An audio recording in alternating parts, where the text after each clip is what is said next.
যেহেতু অনুসূচিত জাতি যুৱ ছাত্ৰ পৰিষদৰ বিশেষ অভিনন্দন অনুষ্ঠানৰ আয়োজন কৰিছে আৰু আজি আপোনাক এই বঁটা দিয়া হৈছে, এই ক্ষেত্ৰত কি ক'ব, কেনেকুৱা অনুভৱ মানে এটাই কথা, প্ৰতিবিম্ব বুলি যিখন ইতিমধ্যে স্মৰণিকা ওলাইছে সেইখনকো শলাগ ল'বলগীয়া।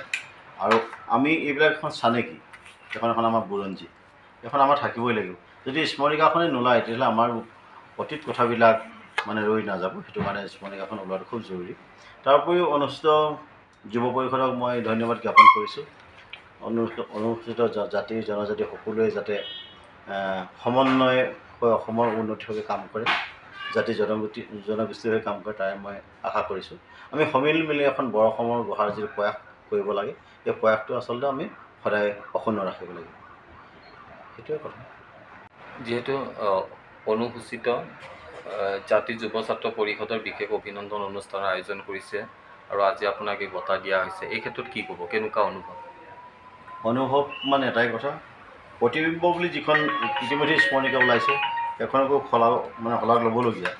আৰু আমি এইবিলাক এখন চানেকি, এখন আমাৰ বুৰঞ্জী, এখন আমাৰ থাকিবই লাগিব।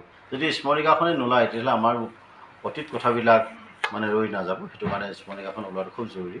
তাৰ উপৰিও অনুষ্ঠিত যুৱ পৰিষদক মই ধন্যবাদ জ্ঞাপন কৰিছোঁ। অনুসূচিত জাতি জনজাতি সকলোৱে যাতে সমন্বয় হৈ অসমৰ উন্নতিৰ হকে কাম কৰে, জাতি জনগোষ্ঠীৰ হৈ কাম কৰে, তাৰে মই আশা কৰিছোঁ। আমি সমিল মিলি এখন বৰ অসমৰ গঢ়াৰ যি প্ৰয়াস কৰিব লাগে, এই প্ৰয়াসটো আচলতে আমি সদায় অক্ষুণ্ণ ৰাখিব লাগিব। সেইটোৱে কথা।